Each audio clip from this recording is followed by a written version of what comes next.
Good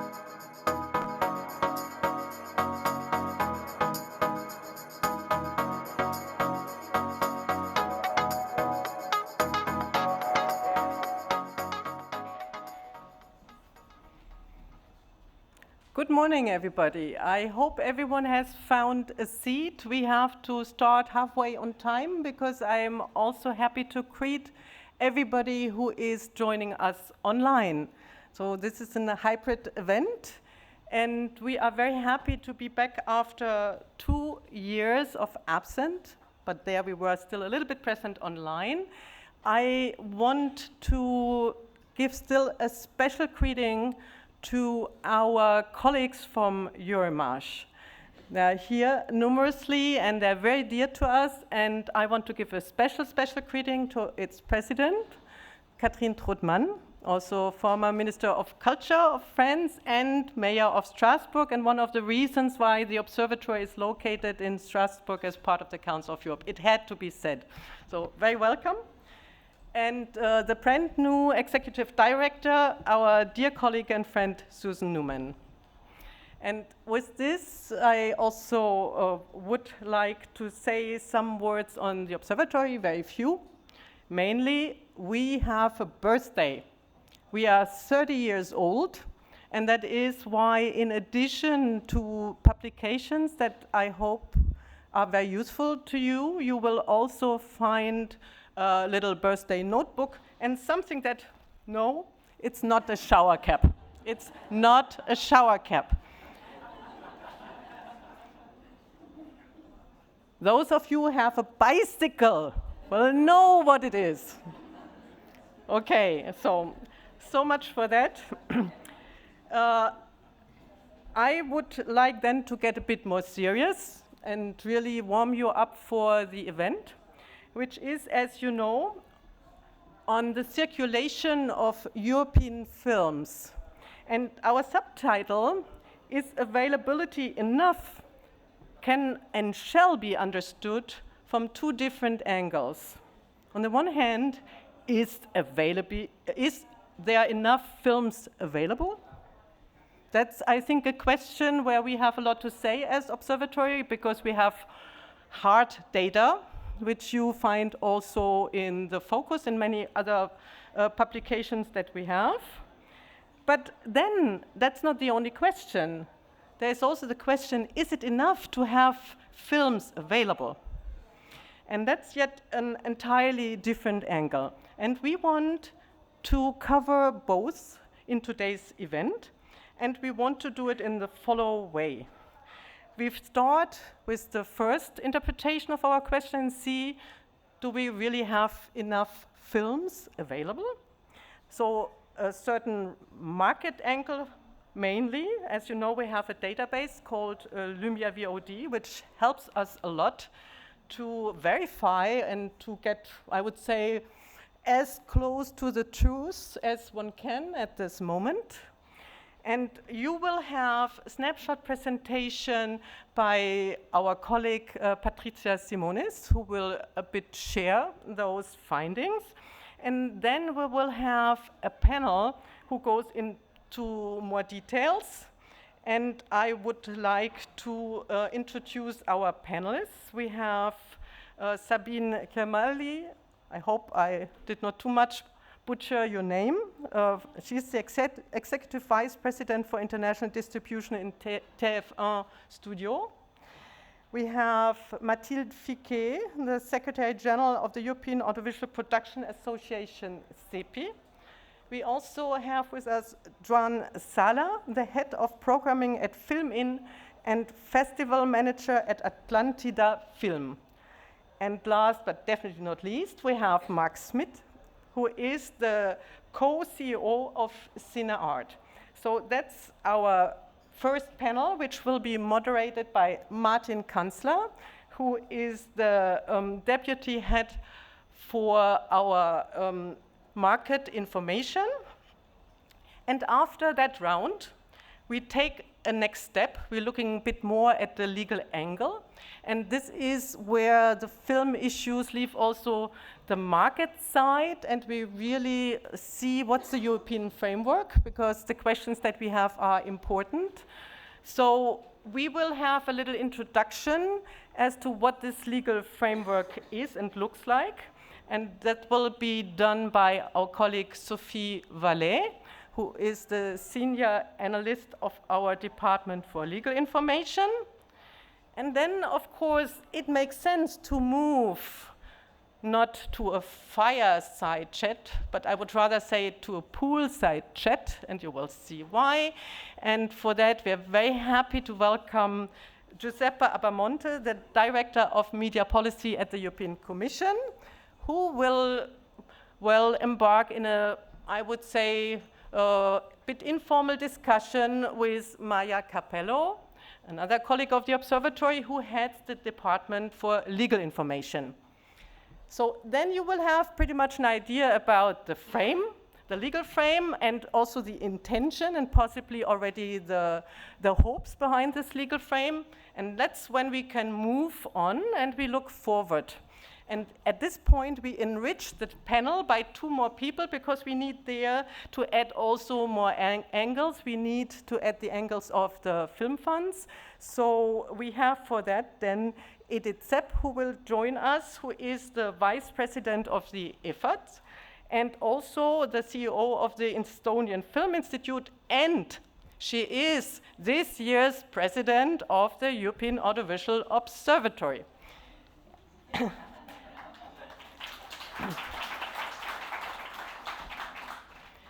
And because this year we have the presidency of Estonia of the observatory that rotates every year, you know, we have 41 members, the EU and 40 member states.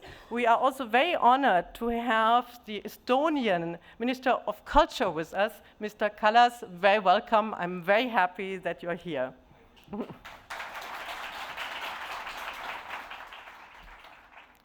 And then finally, I should not forget to add the last panelist, but you will see her then also on the screen.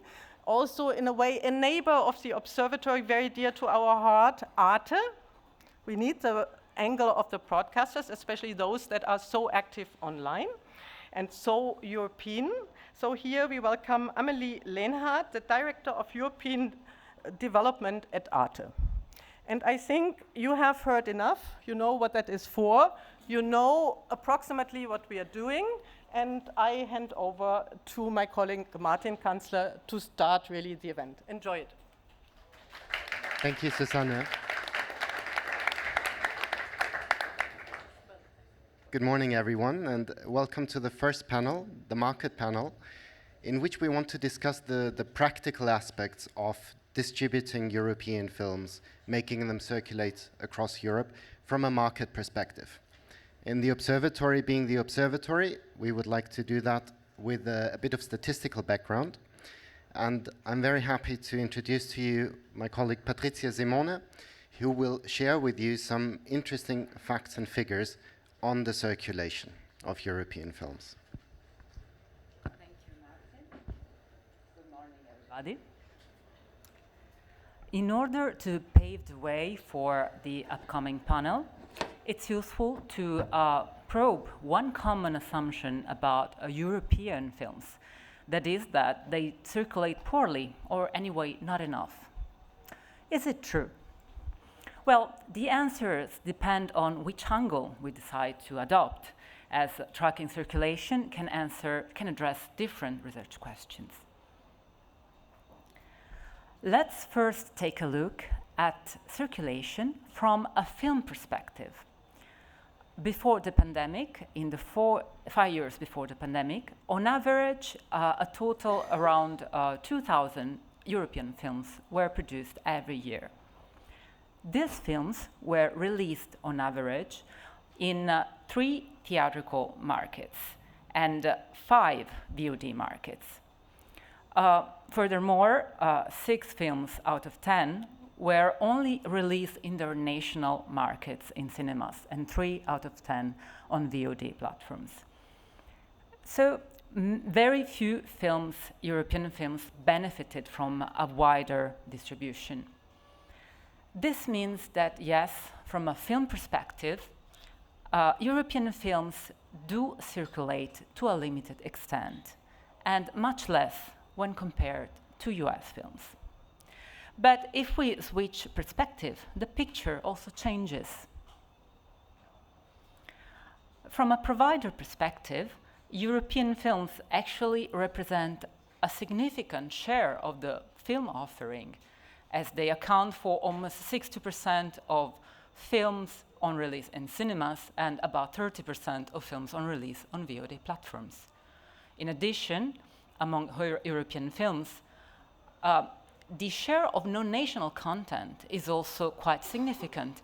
In cinemas, it represents about 70% of European films, and in VOD as much as 80%.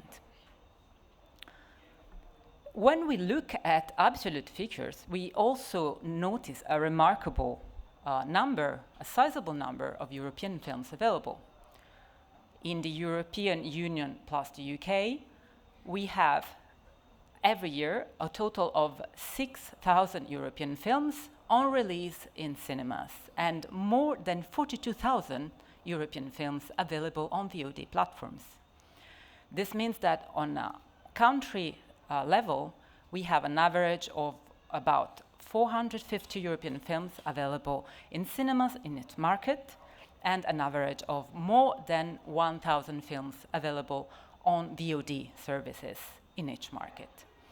Now, bear in mind, these are average figures, so the actual number of European films can largely vary across markets, depending also on market size. Also, the films available might not be the same across all the markets. You might have different films in different countries. This might also explain why we have a high share of European films, while the average number of release markets is so low. Also, when we talk about number of films on release, let's bear in mind that there are national capacity limits to the overall number of films in distribution, both in cinemas and on VOD platforms. We have an average that goes between 150 and 350 films on release per cinema each year, while the average size of VOD catalogs ranges from 1,000 for SVOD services to 5,000 for TVOD services. So due to these capacity limits, and also coupled with regional difference in supply and demand, it would be difficult to expect to have all films on release everywhere. I would like to conclude with one more finding from one recent observatory report on the circulation of European films. The study identifies a number of observable indicators of related to the VOD availability of theatrical films, including theatrical success, festival awards, and the year of production of the films. In particular, theatrical success, measured by the number of ticket sales, is highly correlated with the VOD presence of films at a later stage.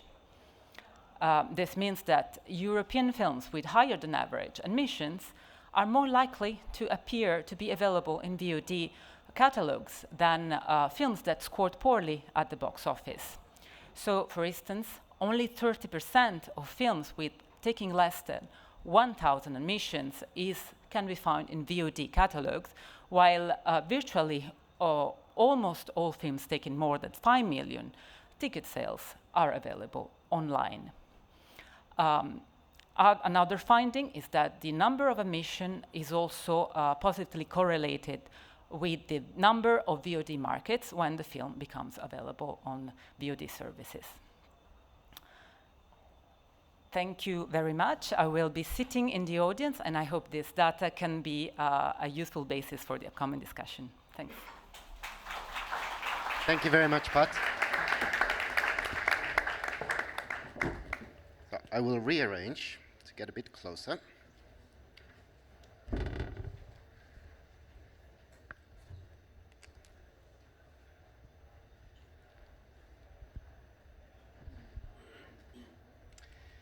So, I would like to link our discussion a bit to the figures that we have just seen. And one indicator that we use quite regularly at the observatory is a distinction between national and non-national films, particularly when it comes to exploitation in theatrical and availability on VOD markets. Now, from a statistical perspective, this definitely makes sense, but I would be curious to know how important is that distinction actually for you in your daily business? And I think that question goes primarily to the three representatives who are selling, distributing, and exploiting European films. And perhaps I'd like to start with you, Sabine. From a sales agent's perspective, to which extent does the nationality matter, and how do you treat national and non-national films differently? I would say that from my perspective at TF1 Studio, where I have a lineup which is mainly made of French movies, mainstream movies, comedies, I have very identified clients across Europe. Cineart is one of them. So I would definitely treat differently a French comedy from an Italian movie that I can have from time to time. And we did have some art house movie as well, and those will be definitely treated differently. I cannot build on the success of comparable movies because each art house movie is somehow different and unique. So I will rely on festival, I will rely on eventually the distributors that previously distributed the director movies. So yeah, every film is treated differently, even among the same nationality somehow as well, you know. So you have the mainstream movies, the art house movies, the crossover ones. So more than the nationality, it's even the typology of the film that is critical. And what is really fascinating for this, as being a sales agent and as being a producer, a distributor, or a platform, you will tell us, is that every film is a prototype. It's really difficult to know what is the recipe to have a success. So that's why the question is really wide. I don't know if, Mark, you have a different perspective on that, but... Hello? Yeah. No, it's true, and I think if you want the experience of us, you know, Cinea is a distribution company, and I think we can say we love European films. 75% of the film we do are European. And what's important to stress with the work we do is that we finance films. We spend, millions in buying the films and doing the marketing. But we also, by all the work we do, we create the desire for the film, which is super important. So I think in terms of the subject of the conference about circulation, I think circulation is important, but equally for us it's also about the work we do and in a way the market share of the European films that we release, because that's super important for us to be able to still go to TF1 and acquire the films we want to acquire. Yeah, in this sense, from our experience, it's like very different if you have to work in a national film or you have to work in a European film. If you have a national film, you have like some potential strategies to do that maybe with a non-national film it's more difficult to do. For example, it's the access to the talent. If you have a Spanish movie, maybe it's easier to gain the director, to have the director available to promote your movie. We have, for example, the example of maybe Albert Serra. Here it's premiering his film Pacifiction in the official competition. But with his previous film Liberté, You know that he's like a provocateur, a director that it has that always that he's in the media. He says his log lines that they are like very, they impact a lot, you know. And we had access to him to have it during the COVID, the pandemic, for example. We have the access to him to have it in our Instagram channel, doing a direct, you know. So here it's easier to have Albert Serra there than to have maybe a Lithuanian director or maybe an English director due to the language, you know. So in this sense, it's easier, and it's also the fact of the national awards. You know, if you have the possibility of target the movie with national awards, it's more easier to have the impact, the direct impact with the movie to your potential audience, to your target, you know, and this also helps a lot, and also the knowledge about the talent. Because maybe in Spain they know about this new emerging actor that he's now appearing in some Spanish series and now it's in this film. You know, this is easier to do it. The way that we work on it, it's different to do it with a national film or a non-national film, definitely. So I take it that nationality matters, but not for the fact that it is a foreign film, but rather in terms of the means to promote it differs between access to talent and promotion awards and promotion opportunities between, right? I would like to come back to, if I can, yes, to one figure, this one, namely in absolute terms, the really large number of European films that is available in Europe. And on the other hand, the comparatively low average release markets per individual film. And I'd like to put forward an interpretation. I'd like to know whether you agree with that. To me, it seems the obvious interpretation of that figure seems to me that it is a lot of films available, but it's different films in different markets.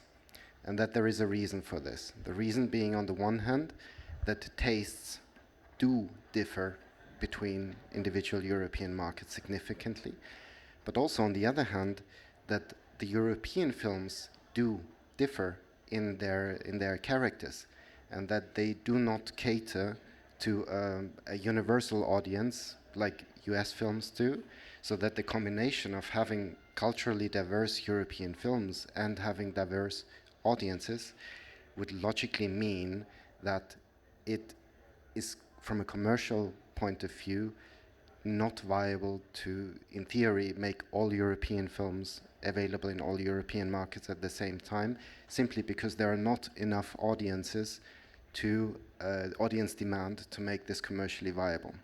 So that would be the hypothesis. Would you agree with this? And could you please comment on striking the right balance between increasing the availability of European films and the commercial viability of doing so in your business? Perhaps now we'll start with Mathilde. Right. Well, I think you're exactly right. Especially from a production point of view, we're going to make film. Obviously, our objective is to have our film seen as widely in as many territories as we want, but we have to strike that right balance, and also we have to cater to an audience and make sure that that film's going to be interesting to the audience. So when you look at a certain number of countries where a particular film is going to be available, sometimes they're going to be in the same regions of Europe, and sometimes not. But often co-production is also a very interesting tool that we use to find partners in other countries, and that's going to make that film available in that certain number of countries. After that, if we do have a film that suddenly strikes the interest, and we don't always know what film's going to strike that interest and suddenly becomes super interesting for a lot of other markets. It's I lost my word here. It's really interesting. It's a very interesting process, and we want to do that. But as you said, audience is not always receptive or interested to the same type of content. I can confirm that French comedies don't travel to Scandinavia, for example, or to England. You know, so that's a fact. No, in this sense, in our way of work, that you were totally correct. For us, it's very important when we watch a film. It's not just okay. I like this film. I want to show this film. We use a lot what I say. It's like the advertising language. It's not important just to say this film is good. This film is good. Okay, which is its potential target? How can I arrive to this potential target? Which are the main factors of this film that helps me to arrive to this potential audience? It's like a work of briefing, And for me, in this sense, it's very, very, very important to treat each film differently. We are talking here about European cinema. But no offense, this is Cannes Film Festival, it's not MidCom. So it's not the same, the commercial cinema or the art house cinema, So it's like always European cinema. Inside European cinema, there is the commercial cinema, there is the art house cinema, and inside the art house cinema, there are a lot of kinds of movies. We have, for example, the LGBT movies, for example, or as you said, the more popular comedy. So how do we work? And in this sense, I think that it's very, very important, and what we do in filming is to have a strong marketing and communication team, that they work on it, and they work like individually in each film, So I think that this is the way of finding with each of your films your potential audience, because the audience is there. The difficulty is to reach them. There is the key thing, and it's our main goal, Can you perhaps share what do you do concretely to try to create the demand or the audience for a film? What we do? Yeah. For example, in filming, what we do a lot is to connect our catalog with actuality. For example, this is not European, no, but I have like the first example that it came for me. It's like, okay, for an adult, more a potential adult audience, it's like, for example, when Sean Connery was dead, that he was dead, okay, we had like a classic movie that is, in Spanish, is El Hombre que Puede Reinar, a John Huston movie, that it's a classical movie that thanks to it, we highlighted in the home. We highlighted in the first page of the home. We put a special for Sean Connery. We had a lot of new releases coming there, but the most watched movie there, it was this film. We make videos about Sean Connery, So in this sense, and we also do a lot relate our catalog with the cinema releases. If there is a film about Kirill Serebrennikov, imagine in the cinema right now, what we do is to promote his previous films, and we are like always very connected to this actuality, and it's a thing that helps a lot in our curational work with the collections, with the different channels, It's the main way of working with a long tail of catalog. In our case, we have more than 15,000 titles. The 80% of this catalog, the 70% of this catalog are European films. So it's not just to work with the new releases, also to keep in mind how is all your library and when is the key moment, the perfect moment to put it, to highlight it. And there is the importance, I tell it again, of having a strong, innovative, bold communication and marketing team. We have to be creative, we have to innovate. This is a key thing, totally. So it takes quite a bit of investment for each film to... in our case, yeah. And I guess it's the same for you, Mark? Yeah, no, and it's also very interesting, what you say, because that's coming from a platform, and we are, let's say, more classic distributors, but we work hand in hand with many platforms as well.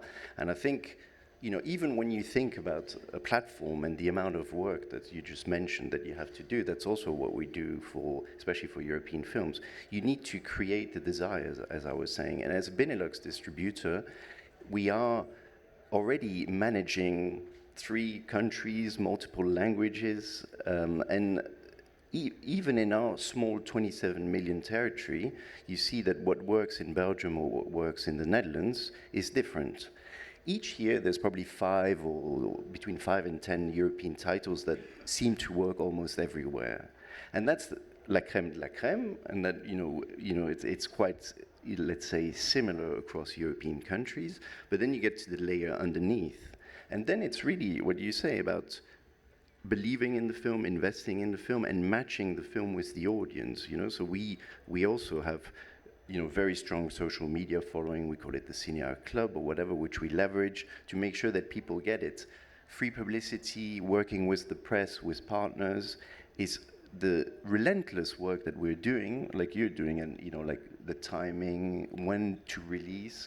you know, the dates of releases are also different between countries, which is super important because you have to wait for that festival, you have to wait for that moment. So I think for European films, it's less of a one-size-fits-all for Europe or one recipe that works with everything, but you have to create the desire. Final point, I think your statistics also show that the success in cinemas is also a big driver. There's a big correlation for what happens in VOD, and that is because the value has been created in that process. Maybe I can just add something in complement, which I wanted to say earlier, which is about diversity. I think one of the huge added value that we have in European cinema is that we're extremely diverse, and we're extremely diverse because we have a lot of markets and a lot of different culture. And obviously that diversity creates gems that are absolutely amazing, but also means that we do have content that is not directly meant for all the different culture that we have. And I think it's a very important point to take into consideration. And your extrapolation of the figures in the report, I think, show that quite well. Some will be for one country, some will be for a region which shares some commonalities, some will be the creme de la creme that you can actually distribute across more countries. But not all films are necessarily meant for that. And I was speaking with one of my producers very recently, actually, we were Tuesday in Lisbon about that. And he said something very interesting about when you make a film, and if you are trying to reach a broader audience, you're also going to integrate certain differences when you're actually making the films. And he used a very example, which I never thought of, which is, if I'm trying to make a film in partnership with Americans, for instance, I will not necessarily show someone smoking. Well, if I were doing my film just for the Czech market, this was a Czech producers, so I would not even question that.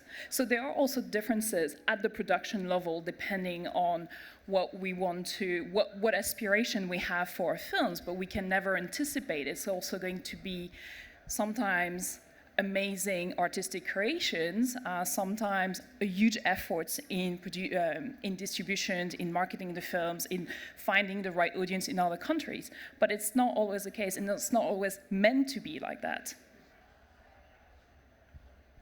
Sabine, anything you would like to add, or have the main points been covered that also apply to? Yeah, I think it's been covered. I still have one point, but maybe I'll use it for your last questions. All right.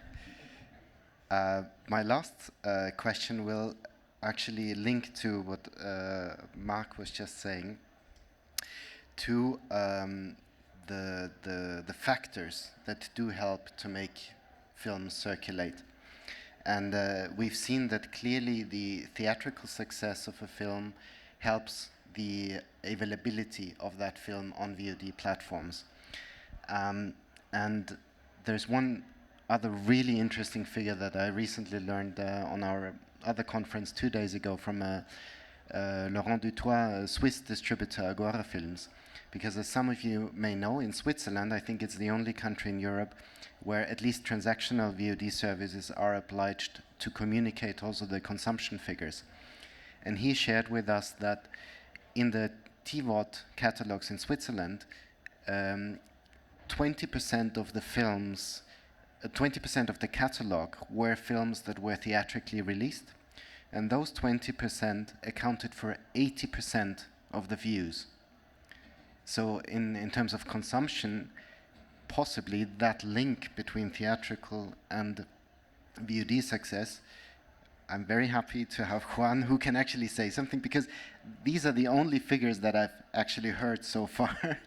Because these figures, unfortunately, in terms of consumption, are not available to the general public. So, using this, apart from theatrical, my question basically to all of you, in your experience, in your daily business, what factors do help to make European films circulate successfully? If I can start from our experience, I think that there is not a maximum that, yes, it can help for sure, but we have, from our experience, like both sides. For example, last year in filming, the most watched films of our platform, they were VOD direct releases. They were titles like, for example, The Assistant. It was potentially and mainly for a key factor that was for the topic of the Me Too, for example, that it's a wonderful movie, of course, but then we had Boiling Point, that we have the talent of Stephen Graham. Stephen Graham, we have a lot of series like The Virtues also in the platform that work really great, and he's a wonderful actor. So, and it's like a unique shot title that it's very, very special title. Or for example, After Love. After Love is a movie that just recently won it was in the BAFTA nominations, and we acquired it like a year and a half or 2 years after that was already in the circuit, in the European circuit, and we had, and it's a very tender, sensitive, and wonderful movie. So those three were the most watched films of filming.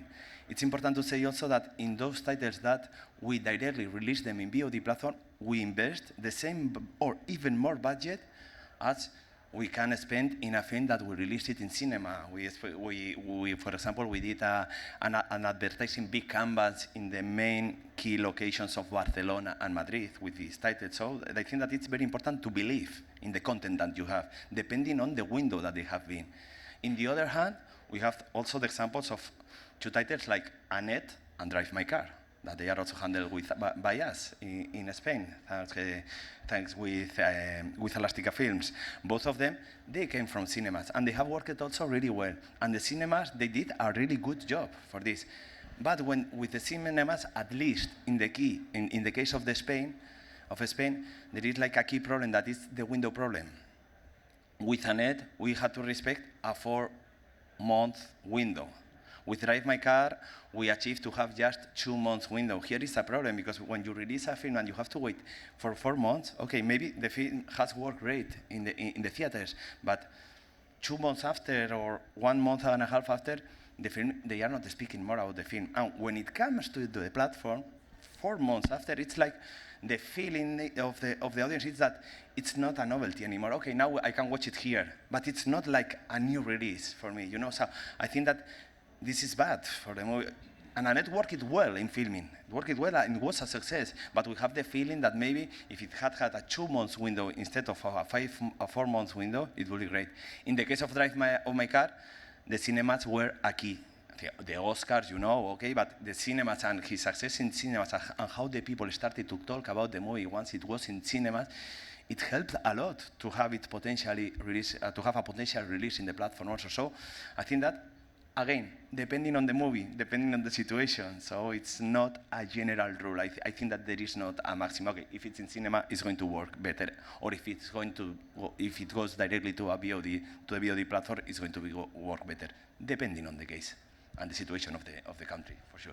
Before I give the floor to Sabine, one more thing. In one conversation, you mentioned subtitles as a factor. Perhaps you would just like to briefly remark on that. Yeah, the thing of subtitles is something that it's one of the main problems that we have with our audience. No? It's the main complaint that we have in our social media and with the contact that we are talking about European cinema. We are in Spain. In Spain, there are a lot of Spanish people, but there are also a lot of German people, a lot of French people. And with most of the titles that we have in our platform, we don't have the right to use the English subtitle. If the film hasn't got a world deal, you can't use the English subtitle. This comes from like 10, 15 years ago when it was the home video market, that with the home video market, it was illegal not to have the license of the English subtitling, because if you, okay, I edit a DVD or a Blu-ray, I have the English subtitles, so I am in Spain, but I can sell it through internet in other countries. So this was like a protection measure, that it has all the logical.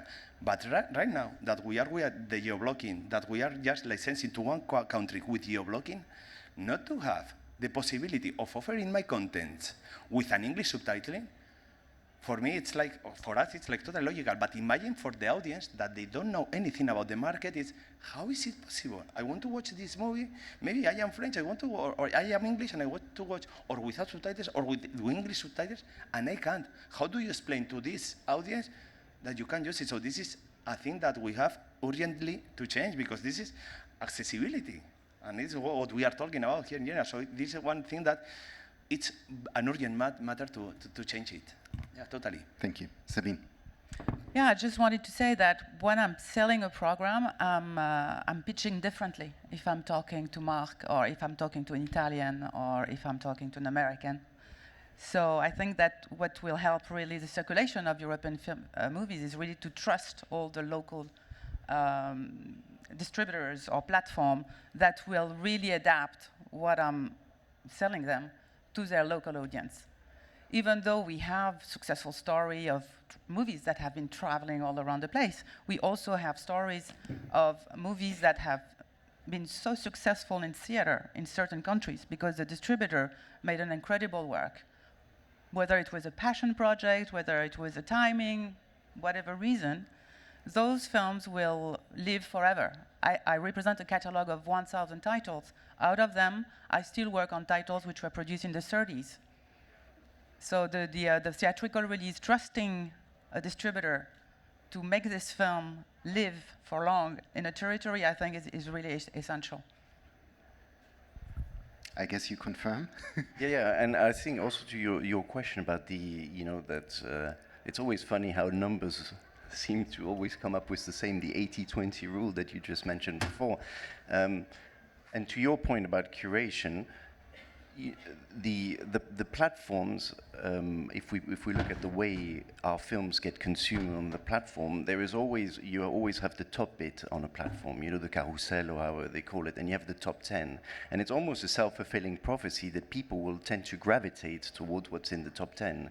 So, sometimes we're lucky we have one that is in there, The Father or whatever, but for the other titles, and that's the big majority of European titles, curation is key, and curation on the platform and curation with the distributor. And I have to say, the Netherlands is already what I call a post-window market, in the sense that we have windows to define moments, but what happens within the moments is something that we need to figure out. So almost each release has to find a special way, a special strategy, which includes theatrical and then premium VOD, TVOD, SVOD, and all that stuff.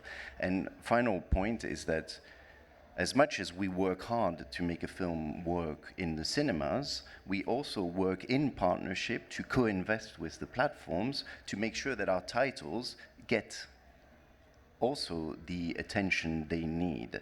Because the long tail, and that that thing that people think that because it's there, people will watch it, that doesn't work. There's always an exception, but it doesn't work. You need to invest in curation, you need to invest in money, marketing spend, and also have the people behind it that have the passion for the film to make sure that it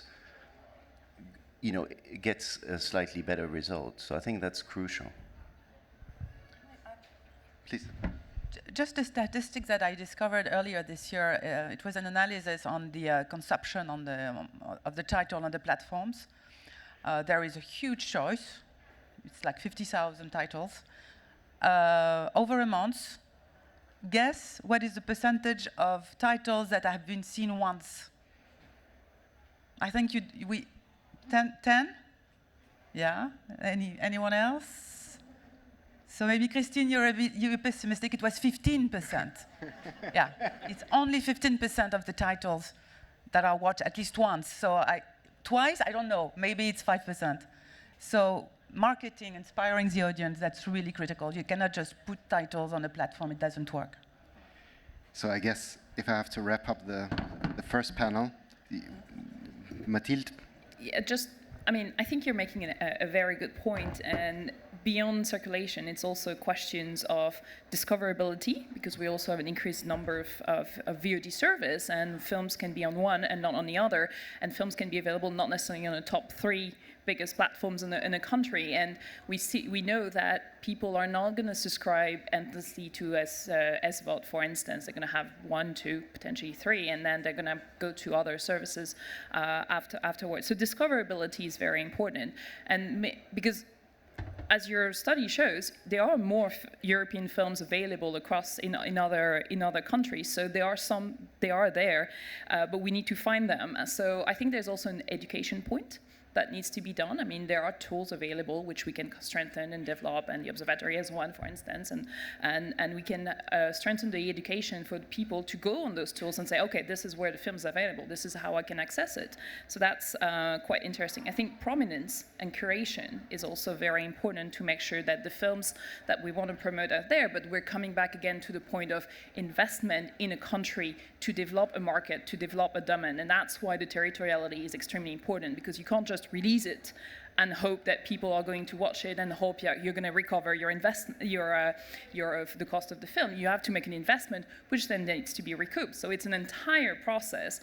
And maybe if I just want to add one point, which I'm sure is very obvious to the entire room, but why is it also so important that we also get, from a producer point of view, when we have our films distributed and you have the investments and we get some revenues out of it, is that it helps us invest in other projects, because as a producer we have to invest in a very high number of projects to have one come out of the production and become a final film, which then we have to have distributed. So it's an entire cycle. It's important to watch it from the point of view of one movie, because you have to develop that audience. But from a producer's point of view, we have the entire long-term ecosystem to take into consideration, because the success on one film in a certain number of territories is exactly what's going to help us make the next one.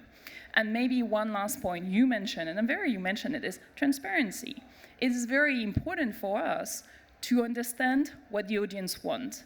And the more films are being on VOD, the more difficult it is for us to know what people want. And without that transparency, we are in the dark, especially when, in some cases, VOD platforms are also producers. When you're an independent producer, you don't have access to that information, so you also have a different level playing field, which I think is interesting to look at. So more transparency would also be very helpful for circulation, because it helps us understand what people like. That's perhaps a wonderful segue to the second part of the conference, which is more on policy. And I would like to thank the panelists and perhaps wrap up briefly in just word curation seems to be one of the main factors to make films circulate. And I'm happy to introduce to you now Maya Capello, who will introduce you to the second part. Thank you, Martin. Thank you, everybody, and welcome to the policy panel. We will spend 45 minutes together, and we will look into the European regulatory toolbox that has been put in place over the past years. We're going to see what worked best, where there is possibly some room for improvement, if there is something missing. And we will do that not only with the help of our distinguished panelists, but with a short introduction from the Observatory, with Sophie Vallée, Senior Legal Analyst of the Observatory, presenting the situation at stake. We will then have a chat with Giuseppe Abamonte, Director Media Policy at DG Connect at European Commission. And then, as was mentioned at the beginning, we will be joined also by Edith Sepp from the EFAD and Amélie Lénard from Arte, who will integrate our panel. But now please welcome Sophie Vallée for this introduction to the secrets of European regulation to promote availability and circulation of European films.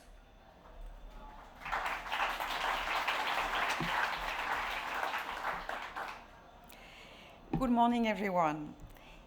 In December 2020, an action plan was launched at European level to support the recovery and the transformation of the audiovisual sector, which was particularly hit by the COVID crisis and which is seen as essential for cultural diversity.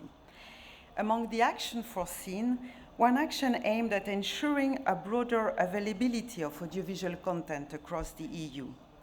However, this is not really a new objective, as increasing the circulation of European works has also been an objective of the audiovisual policy at European level for several years now. I will now present you the legal toolbox. When we talk about the circulation of works, three types of intervention come into play from a legal and policy point of view. First, the legal rules, and here the rules have been changed in recent years at European level. Secondly, the business models and industry practices, and I refer here to the windows or media chronology. Finally, public funding plays also an important role, and here too new priorities have been set at European level. But let's start first with the regulatory framework. One of the objectives of the global EU strategy for a digital single market is to ensure cross-border distribution of works, and this has been regulated through different measures. First, regulations. Two regulations which are directly applicable in the member states. A first one in 2017 aimed at improving cross-border access to work by allowing subscribers to pay services to access their favorite films when they are on holiday or traveling in another member state. The second regulation on geo-blocking in 2018 excluded audiovisual services, including cinematographic works, and it aimed at avoiding discrimination based on geolocalization of customers. 1 year later, in 2019, a directive was adopted, which had to be implemented in the member states, which aimed to enhance the cross-border access to TV and radio programs. It did so by facilitating the rights licensing for broadcasters in case of simultaneous and catch-up online transmission of certain programs, and for retransmission operator of TV and radio programs on closed networks. The second pillar of regulatory reforms took place in 2018, and it concerned the promotion of European works on video on-demand services. It was achieved through the revision of the Audiovisual Media Services Directive. According to a new Article 13 in this directive, video on-demand services must now include 30% of European works in their catalogue. They must also ensure prominence of these works, which has been mentioned in the first panel, which means they need to facilitate the access to these works. It can be through banners or search tools or a specific reference in the homepage of the service. In addition, the member states can extend the financial obligations to ensure that streaming services established outside of their territory and targeting the national audience can contribute to the financing of production. This can be through rights acquisition, direct investment in content, or even levies in film funds. And so far, about 12 countries have taken this possibility at European level. The third pillar of the regulatory reform was also mentioned in the first panel. It concerns creators themselves. In April 2019, the Commission, the European Union, reviewed the rules to adapt them to the digital single market. And among the novelties, a new directive introduced new measures to facilitate the licensing of works of rights to video on-demand platforms. In particular, this included a new negotiation mechanisms to facilitate the rights licensing on VOD platforms, new transparency obligation towards rights holders, contract adjustment mechanisms to renegotiate licensing when the remuneration are too low compared to the exploitation revenues, and dispute resolution mechanisms. Another important aspect when it comes to circulation relates to the so-called windows of exploitation or release windows, and this is set mostly sometimes in the law, but mostly in industry agreements. So under these terms of windows, we refer to the holdback periods before a work can be released in each of the different segments of the market, and it usually starts with the cinema theaters and ends with the free TV. So if we look at the European level, we can see that there is a very diverse landscape in terms of windows in Europe. There is a diversity first in the way these are fixed. For example, in some countries it is based on legal provision. In other countries it's based on industry negotiations, sometimes on both. And in some countries it's a rule set by the film fund to give some support to films. We can see also that there is a great level of diversity in terms of the duration of these windows in Europe. It can go from 4 to 36 months in France, but also 3 to 6 months, 10 to 105 days, and so on. So the third pillar of intervention in the toolbox is the funding. Public funding is, of course, very important, and here two new priorities have been set at European level. These priorities of the Creative Europe program for 2021-2027 have focused on more cross-border circulation through 4 different clusters. First, more content creation, more cross-border cooperation between companies, reaching wider audiences, and policy and awareness. And this has materialized through a range of different supports that you probably know very well. So, what next? It appears that the toolbox is well supplied. It ranges from measures to offer greater variety of content to consumers, measures to protect creators, to facilitate rights licensing by companies, and also support. The question is now, what is left to be invented to support circulation? The European Commission and the industry have been reflecting on this question over the last few months, and I will now hand over the mic to Maya Capello, the European Commission, and the panel to express their views and experience in this field. Thank you very much.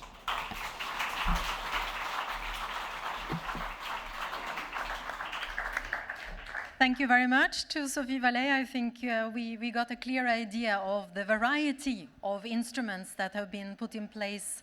Well, I would say during the past 5 years, it's been extremely dynamic. And the driver behind this, the European Commission. So I am very pleased to ask you to welcome Giuseppe Bamonte up to the stage, Media Director for Media and Policy at DG Connect. So I will have the pleasure of having a little chat in front of a pool that we thought that instead of a fireside, a pool would be more fit for the purposes here in Cannes. So join me, take a sun chair, and we will dive you into the secrets of, yeah, there is no table. Yes, please, a microphone would be helpful. Thank you. So, dear Giuseppe, we saw from the previous presentation, indeed, that the regulatory activity has been intense. You've been working without any break, I guess, since 2017 up to today. And in December 2020, there was also this important Media and Audiovisual Action Plan that was presented. Among the priorities, there was, in particular, to work on the availability and the access to works across Europe. So, I would like to ask you, what was the idea behind this plan, and how did you start working on this? Right. Well, first of all, good morning, everybody. I'm very happy to be here with you in flesh and bones after so many years. The ideas are those which were mentioned by the previous speakers. So the Media Action Plan rested on 3 strategic objectives. So one was to support the sector and help the sector recover. There were certain industries, in particular the cinema industries, which were, very badly hit by the pandemic. The second one was to create a framework which would enable the transformation of the sector, and so to gain a greater competitive edge globally. And the third one was the objective that you were referring to, and which is the main theme of this conference, which is a consumer empowerment objective by ensuring greater circulation and access across border to European works. Now, as regards the first 2 objectives, so what we did is to step up the support. So, for example, there is an action which is called Europa Cinemas under the media program, whereby we give 15 millions basically to the cinemas, which are suffering badly. We spent over the last 2 years more than 30 millions in projects aimed at mainstreaming technologies such as VR, for example, blockchain, in the production and distribution of films. There is a call now for 8 million in the pipeline, which is an innovation call. And then something which is extremely important from a funding viewpoint is this Media Invest project, which has just been launched and which aims, it's an equity investment fund, which will be managed by the European Investment Fund. And the aim is to invest in fonds propres, so in equity, both in media companies, but also in productions.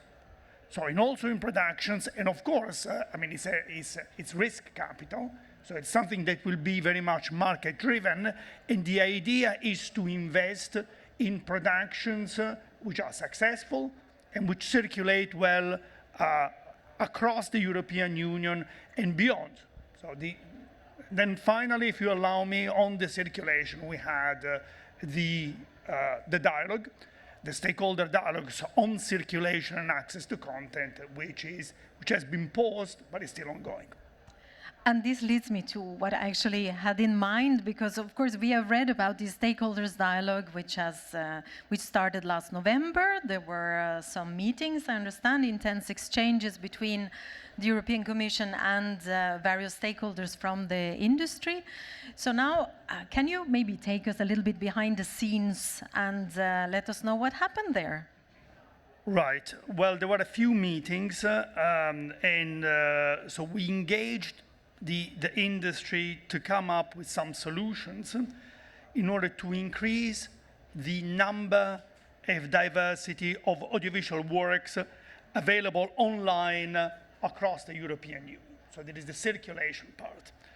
The other objective of the dialogue is to improve consumers' access to content across the member states. Now, there were a number of ideas which emerged, more or less concrete ideas, which emerged during the dialogues. So something which is very important is the exploitation of back catalog films. For example, producers, they seem to be keen to produce, to exploit all films when they get the rights back. And there is an idea which needs to be encouraged, also because there is a consumer appetite for older films. Another idea which was discussed is a platform, so the creation of a common online platform where films to varying extents would be made available on a European scale. So there was an idea, for example, which came from representatives of consumers to set up a non-profit transactional VOD platforms where publicly funded works, so audiovisual works, would be made available in territories where they're not present, because there is no license. So there is an interesting idea, but the problem is that this requires money, and so without money we don't go anywhere. And it would require public funding, and it would also require some important changes to the existing public funding schemes, which do not provide for this particular possibility. So there is the situation. Now, on access, I must say the outcome of the dialogue so far it's been a little bit disappointing. And so we are still where we were 6 years ago, or 10 years ago. And now basically we will invite the stakeholders to come back after the summer with some concrete ideas to try and improve on the situation. So the ball shortly will be, the ball now is in our court, but shortly will be in the court of the stakeholders. Well, very well. So maybe we can even try now to see if we get some ideas. Yes. I understand the issue is not very much availability of the works. I mean, the catalogs are full. We have seen from the previous presentations that indeed there is a remarkable amount of films. The first panel discussion showed that maybe not all works are fit for traveling, but do you see a way forward for involving the industry on a talk on this, or is it in the making? Anything to anticipate? Well, something which is happening is that your recent report has been used to say, well, you know, why we hold in the dialogue if there is no problem in circulation, but it is not entirely true. So I don't think that the objective of the dialogue and the findings in your report are at odds. So there is no tension between the two. Because the study basically compares the availability of films over a period of 25 years. So to show there has been an exponential increase in consumers' choice, especially since the development of VOD platforms, which is fine. I mean, we are not contesting that. But still, there are considerable difference in the offerings of audiovisual content across the European Union. So you can't compare, for example, the offering in France with the offering in Romania or even in Italy. So France is much, consumers in France are much better off than Italian or Romanian or Bulgarian consumers, for example, in terms of choice and availability. What you spoke about the correlation also between theatrical distribution and VOD distribution, which is fine, but something which is very important is that the access issue is not addressed in the report. And we would like basically to do two things now in the follow-up to the dialogue. First, to find ways, so collaborative ways, so I don't know, more co-productions, more joint ventures, a better distribution strategy to tap the untapped potential of the internal market, so to have a better integrated internal market, and then also to keep exploring possibilities to make access easier for consumers across board. This sounds extremely interesting, so thank you for these anticipations. We will hear more after the summer. So you are free to go to another pool or to follow our panel from the floor. I will follow the panel. Thank you very much. Very nice. Thank you very much. Thank you.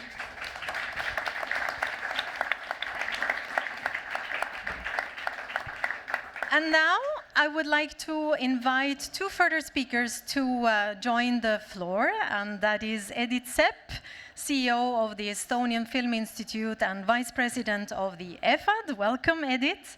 And Amélie Lénard, she is Director for European Development at Arte. Welcome to you as well, Amélie. Please welcome them warmly.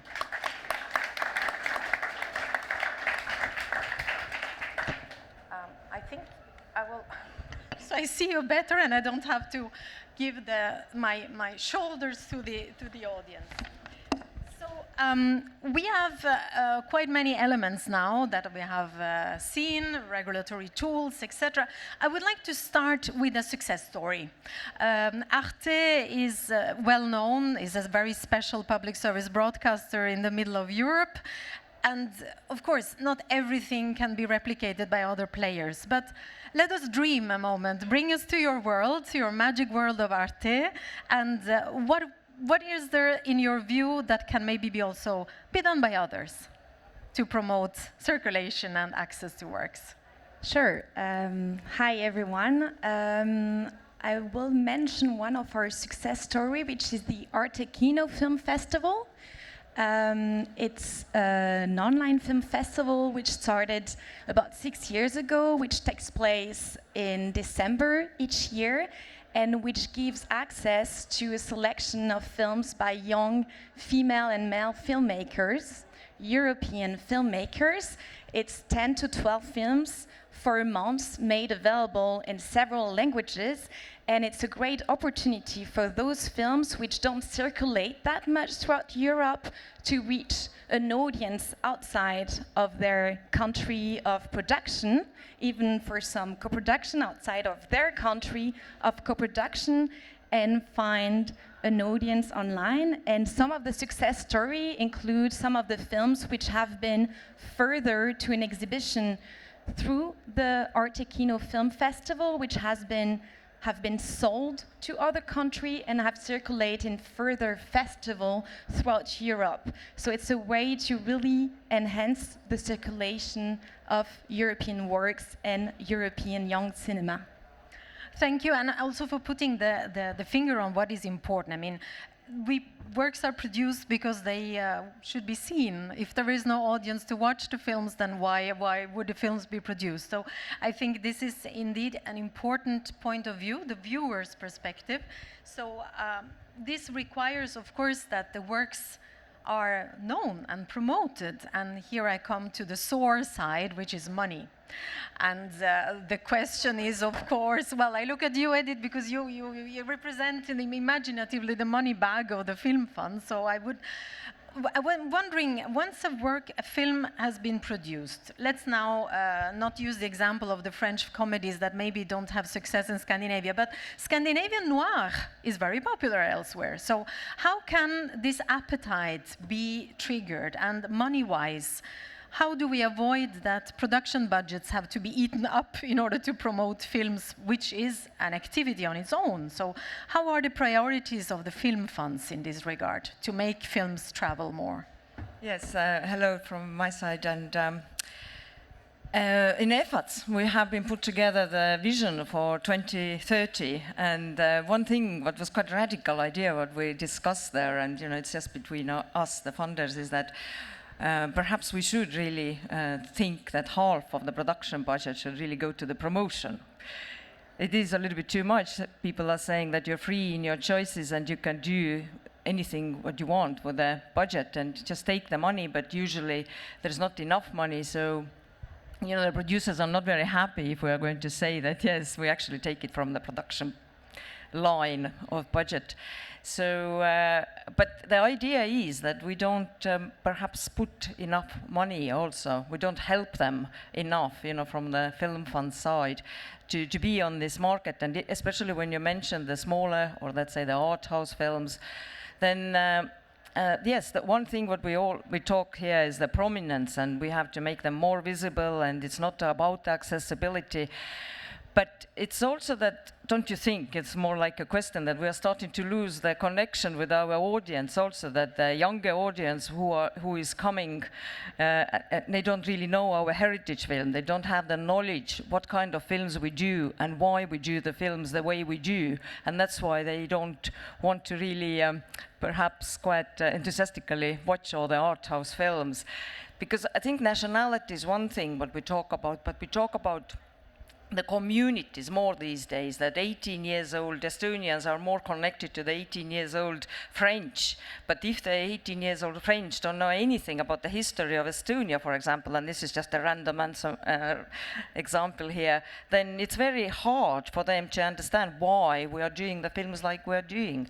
And the last point I would like to make, that let's talk about Alba Edison, who invented the first camera. By the way, the first camera was made not to do the art house films or any kind of films. It was to record the nature and show it in the classroom. So he wanted to bring the the real life into the classroom. And we have sort of lost the connection what the camera or what the audiovisual image can do to the children. And I think we have to recreate this connection. Long enough, yes? A little bit too much time? No, it's perfect, and especially because you pointed out an very important element, the creation of the appetite, how this can be stimulated, because here we have works are produced, fine, many. Are they available? Yes, the catalogs are quite full. Do people know they are there? Do they want to see them? Is there an interest in these works? And here, well, here comes the important functions of the distributors who know the local audiences, who know what could travel best.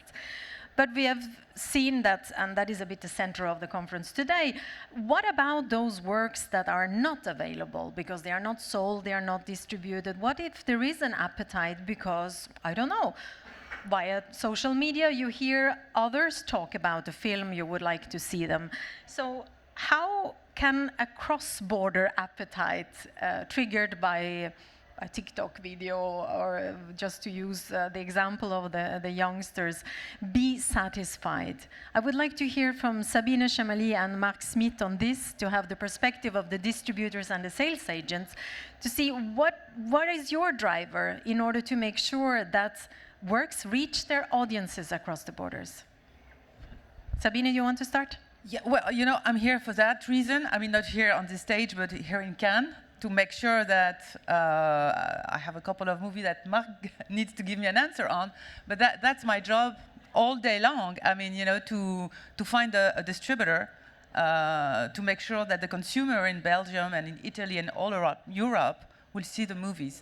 And if Mark decides not to take the movie, or if or another distributor, sorry to to put the pressure on you, Mark. You know, then I will also, at the same time nowadays, by the way, talk to a platform or talk to the TV channels. I'm going to talk to all the stakeholders in every territories. Now, to address the single consumer who needs to see a movie because maybe his brother or sister who is living outside the country or who is on TikTok, that's a challenge, because we have a model made through curation and not through individual, you know, picking. So until we can do B2C ourselves, maybe that's the model. I mean, I think that the studios are also thinking about that, or they went through the SVOD system.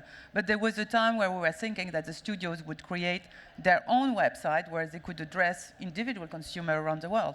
This is not the model that has been chosen, it's SVOD. But that's a challenge. Yeah, no, I guess, and it's an interesting model in any case, so maybe to be revitalized, who knows? Maybe now that technology enables a lot of things, that could be. Exactly. And Mark, what's your view? When you distribute, you mentioned in the previous panel that, well, already between Belgium and Netherlands, you don't really see big success stories flow, but if there is an appetite, how can the viewers, because that's the point of view that we should not forget. I mean, no, in the end, the films should reach their audiences. What would be your recipe? Is there a way forward, a trick that can be maybe used in order to reach audiences more easily, or what's your strategy? I think if you look at, for example, the geo-blocking rule and the 30% rule, that has benefited European films a lot in recent years, because if you look at the deals we can do with HBO, with Amazon, or the local platforms, you could argue that TVOD and SVOD and the way the rules have been set up in Europe have really increased substantially the number of films that are made available. And now I'm talking from my perspective, but it's true for the other distributors. So that's one thing that has, especially in the last 5 years, there's been, you know, and we talk about the pandemic all the time, but it started before, but it's accelerated. So I think that the availability and also the monetization of these films, you know, has increased with the platforms. So that's also something that will benefit the producers and the rights owner, because there's also royalties coming back to it.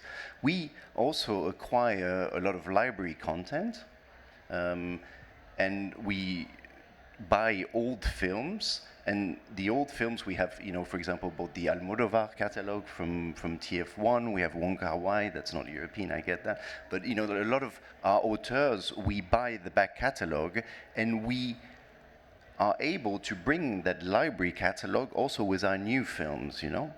And what Mr. Abamonte was saying about, you know, maybe having a platform for titles that are not sold or are old or whatever, that's, it's almost a utility that you have, or when I talk about that, I always think of a Wikipedia of, where the films would be. That's, I think, a very strong idea. The issue sometimes with platforms like that is if you don't have the titles that pull the audience to it, which are the new titles, it's difficult to maintain interest for the titles, because the new feeds also with the old library titles, But maybe there is scope as a final point, maybe for that circulation, is also to use a platform such as the one that was mentioned, that could also be a utility that would be provided to existing telcos or platforms, so that they can also, almost like a wholesale service, where you can access these older titles. How old is old? It's very young. Okay. So 2 years, for example? Yeah, and obviously I talk about the business model that we have. Netflix has another business model. They would acquire the films worldwide, and that's another story, and it's available on the platform worldwide. But as far as, most European films and our business model is the first year or two is new, and we manage exclusivity and premiumness in a way. So that's when, it's super important also with the geo-blocking rule, is to be able to then, in order to protect and secure the investment you've made in the rights and in the marketing campaign, is to be able to benefit from the pay TV deals, from all the SVOD deals we have, because our revenues are spread. It's a bit more theatrical, like 60-40 theatrical in the other windows, and that's super important. So to your question, new is certainly the first year, but the first two is probably the answer. Mm-hmm. Sounds very interesting. That you see, you got already an idea. That's not bad. Amelie, I see you're active with the mic. Maybe you wanted to intervene? I just wanted to go back to the question of reaching a younger audience. Of course, it's also a challenge as a broadcaster, and with the Arte Kino Festival, which I mentioned earlier, one of the way we found to do that was to try to interact directly with this younger audience, and that's why we formed and we created a young audience jury and a young audience award through. And to do that, we made a pan-European campaign to select the jury, and it was a way to interact with the audience. And what we do as well is that the festival offers, as I said, recent art house films, but in addition we have a monthly offering of art house film, and now we also have heritage films. So it's also a way to show a recent films next to an older film, and try to bring the audience to both those aspects of the offering. Another nice idea. That sounds great. And I had Joan, Sala first, and then Edith, and I guess you wanted to jump on the festival part. No, totally about the young audience part. That I think that is one of the key problems that we have, and one of the key goals that we have. And I totally agree with Amélie. What we are doing in filming also, that we also have our own festival, the Atlantida Mallorca Film Festival. It was created as just as online festival, and we hybridated to the physical part, And right now, for example, this year that is going to be the 12th edition, it happens in the platform, but also in Palma, Mallorca, during a week. It's the first year that we are having an official competition section. This official competition section is totally focused to gain this young audience. It's a section that is focused, it's not a mandatory, the premiere, but it's mandatory to be this kind of titles that can in some way empathize with the issues, with the matters, with the language of the young audience. And I think that what is very important is what we have to do first is to understand them, to know them very well, so that we can reach them.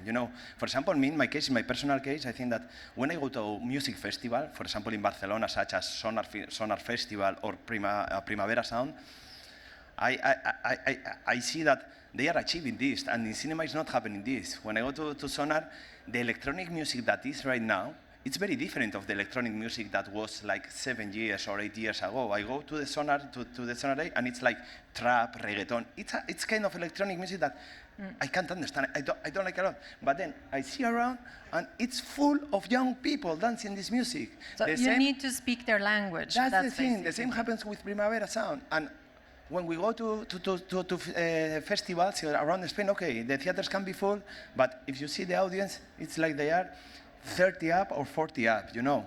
And what we have to do this year, it's like in the official competition, there are these kind of generational titles, but what we did is, it's going to be a jury of 5 people. The official jury is going to be 5 people. 3 of them, they are going to be renowned figures of the Spanish cinema, but there are going to be 2 more that they are going to be young students. One a cinema student and another one that is not even a cinema student. And it's going to be delivering with them at the same level as official juror. Because I think what is important is to hear them. What do they have to say? What do they see in the films? What they like about the films, and what do they don't like about the film? So let's first understand them. Let's first see how is their language, to then have our tools and our keys in order to reach them. And in that way, initiatives like film festivals, it's key things. In our film festival in Mallorca, the thing that's why we had it physically. In Mallorca, most of the screenings are free. They not pay. That helps, of course, as well. I will need to stop you there because otherwise we don't manage to get Edith Sepp on board. But I think you pointed again the finger on a very important thing. Amélie, the young people, the language issue, and you mentioned Lumière in the classroom. So maybe we are going back to the origins, Edith. Actually, I mentioned Edison, but... Sorry, Edison. But one of them, yes, one of them. One of the old chaps. Back to the classroom, yes. No, definitely, yes, the younger audience. We have to concentrate on younger audience, but the other key word, what we have not mentioned here, is also the diversity. You know, the diverse portfolios what we have, and so many films what we have available. So we do have Europa Cinemas, this kind of label for the cinemas. You know, perhaps we could have, and I think that it's not going to push away the younger audience. Maybe we can have also for the VOD platforms the kind of label, yes, like European diverse films or something like this, because Europa Cinema label never pushed away the audience from the cinemas, and we go to the cinema today, and it makes us proud that if it's part of the Europa Cinema chain, so perhaps, you know, also to make these platforms more appreciated and valued. You know, we could have some level for them to put on the website and bring them out. This is one of the ideas what we have been talking about. Just if they go over the 30%, for example, you know, their so it's a labeling solution. So that this is for you, basically, yes. That attract. Yeah. And the other thing is to tackle the, you know, maybe talk to the Google. You know, how the search engine could really find much easier the diverse films what we have available. You know, not to let the audiences to find the films themselves, but you know, make them or direct them to the right direction in our terms to find the diverse and different art house films. So here you bring in another actor, that is the partnering, how to engage with different interlocutors. And this brings me to Mathilde Fiquet from the Producers Association, CEPI. And I was wondering, partnering is also, of course, important from your perspective, I guess. Festivals, they play an important role. We saw from the data of the observatory that notably, co-productions are those who travel best in terms of work. So you have a big responsibility because you are at the beginning. So you set a bit the tone, don't you? Well, yeah, partnering is extremely important. It really helps working with other partners in other countries, making a film broader, also making it easy to find financial support, and also to increase that creativity and that diversity that we were talking about. Festivals are a very important place for producers as well, where they can meet and you have pitching sessions and you can find those partners. What we see is that we have that very changing environment, and what we've seen in the world of producers is that we have bigger and bigger producing companies. But what I find very interesting is that I also have been able to talk to producers who tells me, well, in order to be able to carry on producing the films that we want, the way we want it, without necessarily having a large company to work with, is that they're also developing networks of co-producers with producers in other countries, which they have a trusted relation, and they can have that partnership, and they know they can work together and have those great films. So we do see that increase in co-production, which I find extremely interesting, for circulation, for availability, but also for the quality of content, for making those European films that we like. So I think it's very interesting, and it's definitely a trend, which I think needs to be supported, because it also allows for a different type of content. Absolutely. That leads me to make a step back and to alert the audience that we will soon open a Q&A session. So please start thinking about possible questions. I will take them here from the floor. Martin will take them from the sky. So we will have both from online and in the room the interaction. So to let you think, I will do a last round on going back to the regulatory toolbox. Is there anything you saw was missing there? Where can we draw the balance between regulatory instruments and industry-led initiatives? This is a very fine balance, because of course, too much regulation, I guess nobody loves, but at the same time, industry-led initiatives, they must be somehow harmonized to work in an internal market. So who would like to break the ice on this? Mark, for example? Yep. Well, I think there were quite a few things that were mentioned today that I think will be important. I think what was mentioned about the European Investment Bank and the equity funding, I think is quite important for, like companies in distribution, production, and also the local platform to be able to access capital. I think that's probably good, and it should be also done in conjunction with other funds, so that the pot can be bigger. So I think that's one good initiative. A second point that was mentioned is transparency. I think it would be good for the industry if the platform, both on TVOD and SVOD level, would share more information. And I know that's kind of taboo. They say we'll never do it or whatever. It's the elephant in the room, isn't it? Yeah, but things can always change. And I think now with the fierce competition, it's a fairly mature market, SVOD and VOD in many countries. With the fierce competition, there may be more pressure also for some platform to do advertising business models, and if you do advertising, there's a chance you need to share information with advertisers. So who knows?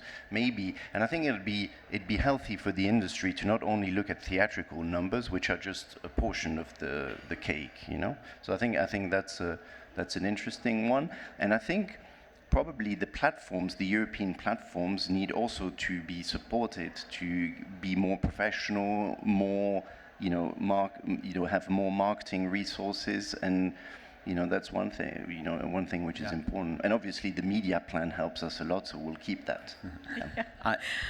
Sounds good. Adding a point what Mark says, and I think that I totally agree, and it's a key thing for me. It's also to back up the innovation. It's very important to back up with the collaboration, but in order to face this fierce competition that they are with the big players, I think that it's very important to back up with innovation. In our case, for example, as I say, it's like from the side of filming, it's like we have broken the fourth wall.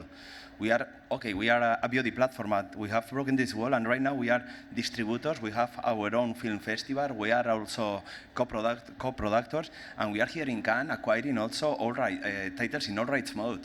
So I think that this is another way to have also relevant quality content, to have this European relevant and quality content in these kinds of channels. And I think that it's very important to also to back up the innovation facet, the innovation dimension, So are you saying let's produce less but more quality? Because that's also a question that is in there. Is there too much? Let's have the tool needed, and let's think which could be those tools in order to be more accurate in this production mode. And to have these tools, we have to test things. We have to try things. And let's help to try things. And maybe some things that we try, they don't work a lot. They don't work at all. But we learn from this. And the next step, for sure, that will be a better step a more accurate step, you know, and I think that it's very So important. more focused funding. Yeah. And let's be quite more risky. Let's be bold, because it's the thing, for me, the most potential way of facing this fierce and global competition and rivalry that we have, totally. Yeah, I think the theatrical market is changing a lot because the American movies are they're gonna be a scarcity of American movies because the studios will put them on their platform. So I think there is a great opportunity for European movies. And the scheme that Europe has developed is fantastic to support the distributor, the sales agent. We have never had, I mean, the French sales company, we have 40 French companies. They have never had so many different European movies from all nationalities. So it's really fantastic. Circulation is working thanks to that as well. And I think that there is a room for European cinema, for art house and bigger projects. And maybe on the selective side, I know that there is a cap for the budget above 15 million euros, for example. They are not qualifying for selective. Maybe they should, because we need bigger projects to take the place of those American, oh, thank you, the American movies, and because we know that the audience will need mainstream movies, you know, easy movies. Let's grab these audiences that wants to see only Marvel movies, you know? And maybe the selective can help also independent distributor to raise their game and access these movies. So more selective contribution than automatic shower funding. That's a bit. Well, not exactly, but just maybe this cap is not necessary because anyway, the funding for the films is capped. So you already have one. So maybe we shouldn't cap. If you are a 15 million movies, you cannot apply to the selective. So when I say you cannot, I mean the distributors cannot apply to it. Mm. Well, Edith, this brings me a bit to you naturally. Because of the financing. But yeah, I think it's more forward-looking, the new media program, and it's quite a lot of good things. Yes, I think, yes, we need these big blockbusters, European blockbusters, and we have been talking about it quite a bit. But never forget, you know, the smaller ones, you know, who are lagging behind also. So we have to have the just system, you know, so that everybody could access it, and we should never forget the smaller productions will never reach to this level. So just the equal treatment for all, I would say. But as you said, you know, some people can't even think or imagine over certain budget lines, so it's just not capable of doing it. But the other thing, I also thought that it could be really interesting, like we mentioned here, that which film is already the heritage film, or when does the film become old? That we should really start to put more promotion money also to this kind of heritage film. You know, at the moment we always talk about the new films, and then circulation is already pretty good in some countries.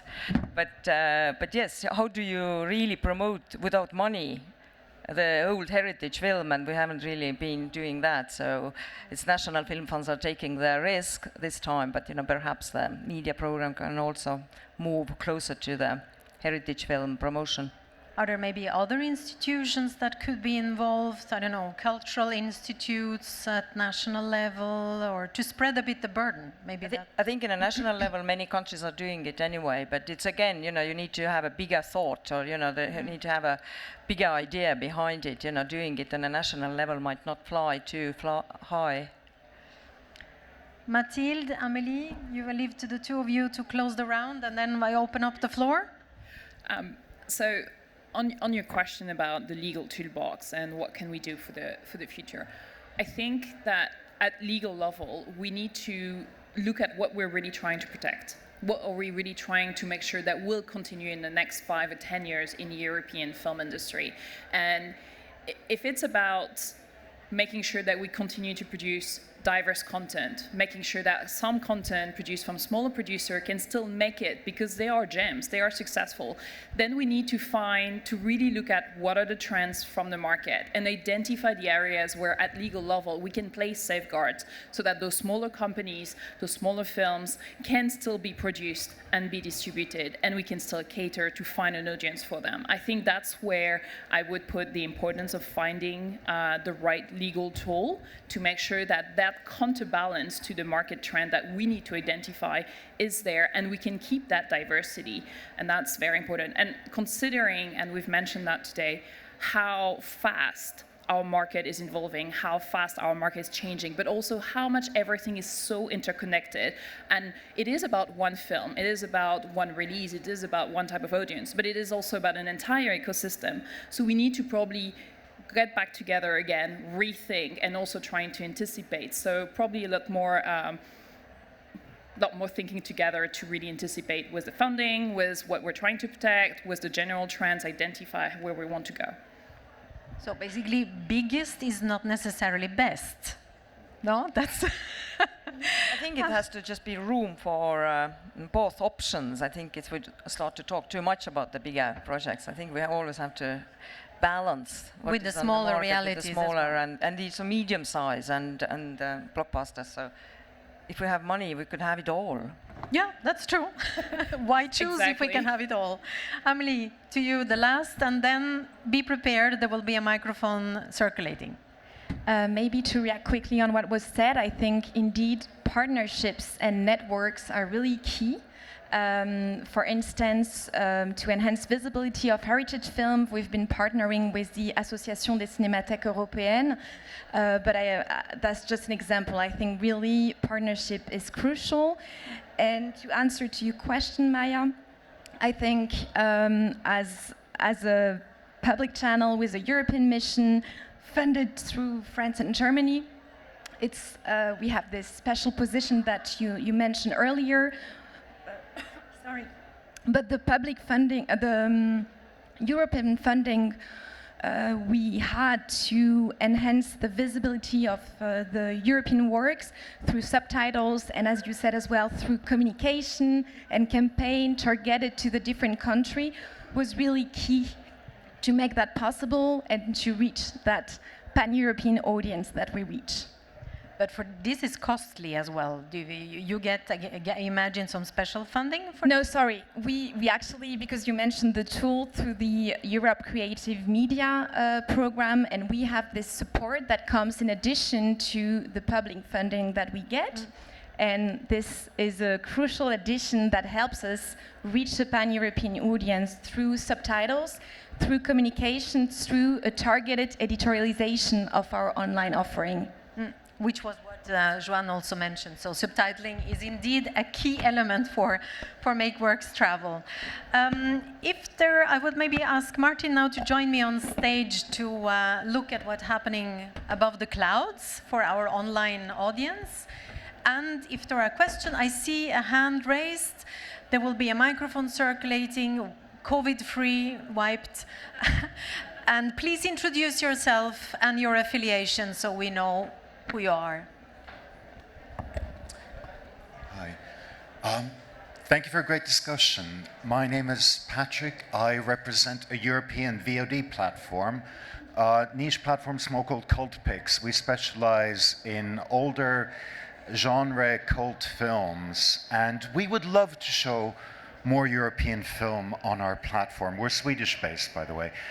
But here's the issue. When we negotiate with American libraries, they're usually happy to do a revenue share.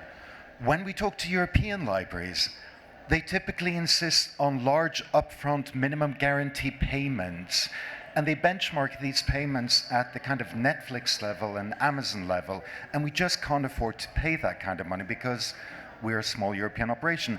And then they tell us, and you can't have the film for Italy, Spain, and France because we don't have the rights or we sold them exclusively to somebody else. So it's music to my ear when Sabina says that she's prepared to be flexible and trust local distributors. What I want to know is, are European rights libraries prepared to be flexible and trust distributors and do deals that are not one size fits all for American type of VOD platforms, but for European VOD platforms? Thank you for this input. That was quite technical, and but our distributors that's here will certainly be able to address that. I mean, maybe we did it too early, but we did experiment to work on revenue shares with some platform like 4 or 5 years ago, and it was very frustrating. So maybe it was a try again, but it's true that when we're talking about heritage movies, you have to spend a lot of money to have the material compatible with the VOD platform. So you have to take that into consideration as well. But we've been trying, and I'm happy to. I think we never talked, so we can start a discussion, and we'll see. But you will have the problem of some territories not available. I don't think this is an issue, because others are available. So.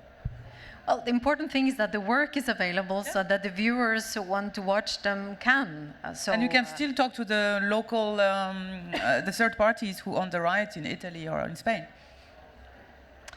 Indeed. Any other arms? I see another one here. Again, please introduce yourself. My name is Vincent Lucas. Under the Milky Way is the company. We work on aggregation of art house films worldwide. It's a difficult discussion we have here. We work on a market, if we talk about the VOD market, it's actually reshaped every several years by influence of a few big companies. They are not present here, but they reshape the market. We have this beautiful ecosystem in Europe, and I really think we should work on it to keep it that way and to improve it. But with these forces in the background, we have to take much stronger protection than we have at the moment. 4 years ago or something, Amazon decided, okay, we let all producers upload films for free, and we give them to our prime customers for free as a present. It's an insult to our branch. It's not possible to do something like that, but they did it. And it influences the whole market, just like that. And the problem is that they can do it. And you get, as a producer, 2 to 5 cents per hour if a prime customer from Amazon look at your film. And a lot of producers did that. So by one measure, they reshaped the whole European market in a few years. That's really a problem, you know, because we have to protect our small producers and being able to use the tools that we developed in a market like that. But if big companies like that, we all know what Netflix did. And the next big thing, you can read what Disney Plus just decided, that they are going to open advertisement-driven VOD. So that's the next thing. So then you get your films online for free for the whole European audience with commercials. Is that what we want? And it's going to happen in the next 5 years if we don't do anything. So that's why I very strongly support protection and keep working on our diversity, because that's what we do, bring European films around in Europe and everywhere. But good luck. Thank you for this insight. Indeed, it's a delicate balance. I don't know if anyone wants to react to this, and then I see another hand over here. It made me think that indeed we are switching, well, many film funds, maybe smaller film funds quicker, but we are thinking at least if we support the promotion or distribution, then it's not going to be driven only by the cinemas. Not that we want to have some bad luck for the cinemas. We definitely support bringing out the films in the cinemas, but you know, we could really expand the support also to the online platforms and keep them more alive, and also bring it out perhaps even together, or you know, looking into the different options. So it's definitely in Estonia we are seriously thinking about not only supporting the cinema release but also the films on the online platform. Maybe this helps a bit, you know, I don't know. So an inclusive approach. I saw Mathilde, you took the microphone. Did you want to add something? Just to say that I echo your concerns, and I think that's exactly my point, which is we need to identify very clearly what we're trying to protect, what is our European added value in this market, and what are the tools to make sure that this added value is protected in face of that constantly evolving and changing market with those big powers. So this is really where we have to look, and I don't think we can expect that the market's going to regulate itself. That's where we need to have that conversation with the entire ecosystem together to really find what we are trying to protect and how we want to do it. But would that be to create a European champion somehow, or working better together? That one is another question. The gentleman over there has the mic. Please introduce yourself, and then we look at the clouds. Yeah. Thank you very much. It's very interesting, and interesting job we're having going forward. I'm a producer and a theatrical owner in Denmark. I think that we have to realize that we're walking on two legs. the national film that we are doing and maybe a European film that we are doing. We all remember the 60s and 70s of Romy Schneider and Alain Delon and so on, and big European movies that went all over. I think we are missing out on that now. A discussion like this could have been interesting if there were local theater operators here and maybe also local distributors who are close to the audience and realizes why we do not travel as much as we should. I agree with you that the American blockbuster is something that we have to compete against. When we go to the cinemas, you see 10 posters. We have to compete against those movies. In order to do so, I think that some of the money we are spending could go to a European film fund, where talent that wanted to produce European film with that target could go to Brussels or whatever, this is probably a political question, and apply for budget for a movie that had the purpose of reaching a European audience. When we go to Barcelona, CinemaCon, and watch the lineup of movies there, we see 5 studios representing lineups that should attract audiences, and they do. And then when the European lineup is rolling, everybody is falling asleep. And this is a problem. So we need to act. The Danish Film Institute, I think, have a good model. Half of the money goes for making art movies, the other half of the money goes to make audience movies. I think maybe Europe should think the same way. Let's win some festivals and let's win the audience. Thank you. Thank you for that. Well, I see there is a certain consent. Well, we have European film funds. I don't know if from Eurimage there is a wish to make a little comment on that. I think you can get a microphone very easily. It's coming. Thank you, Maya. And thank you very much for that intervention. Well, to some extent, I'm happy to provide some good news and something concrete in this conference, because there is a European Film Fund, which is called Eurimage, and of which I am the executive director. And we have 22 films in all of the different sections of Cannes. So we're doing something right, and I think that many of these films will reach their audiences and be available. Now, I think perhaps listening to your comments that you're thinking about a very audience-driven fund, you know, for films that will be really what we would hope would be European blockbusters. I cannot say that Eurimage is there. We're a culturally driven fund, but somehow or other, many of the films that we have supported could, I would consider, be considered European blockbusters. And I think of a Danish film, Another Round. So I think something's going right somewhere.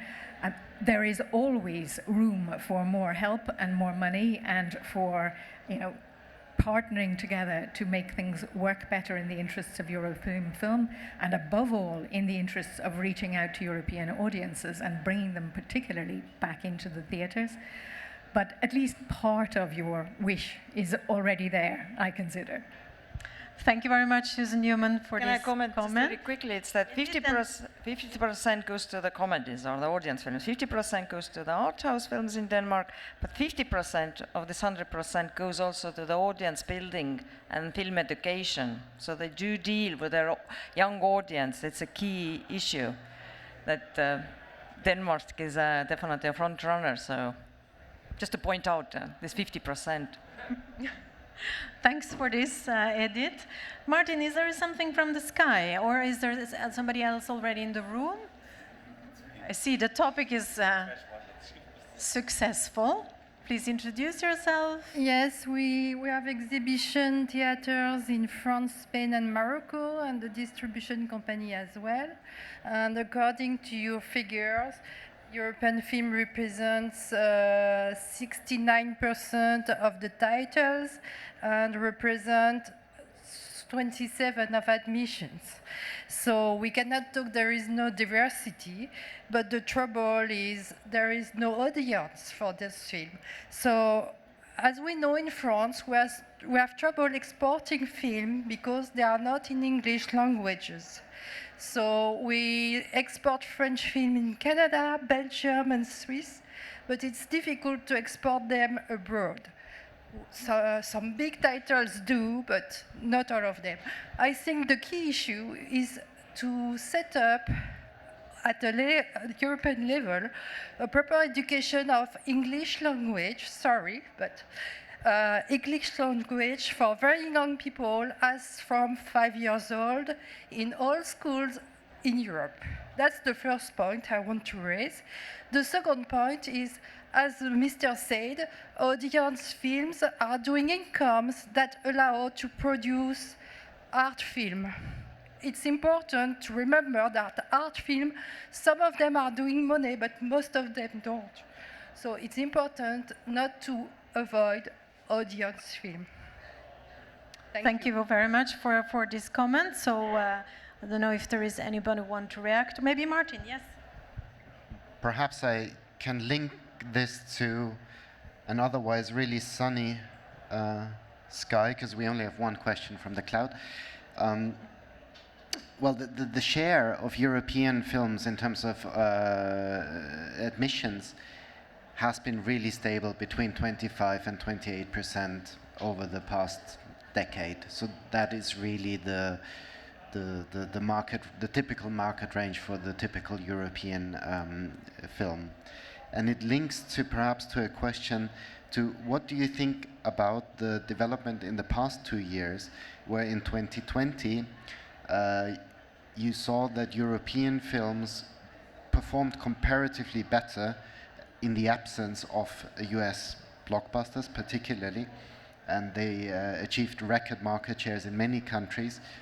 And just to give you the figure, the admissions to US films collapsed by 80%, but European films only 56%. So we had a record share of, I don't know, 35% or something. But in 21, as more US films came back, the market share is back to its normal level.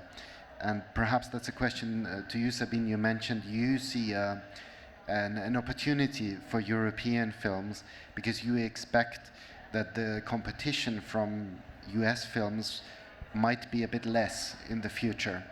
So perhaps you could comment on a bit, elaborate a bit on that, and perhaps Mark or anybody else. No, yeah, it's true that during the COVID period, a lot of American movies were put directly on platform.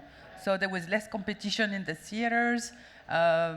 Exhibitors had to keep the movies longer, so the word of mouth could work. So that really helped a lot European movies.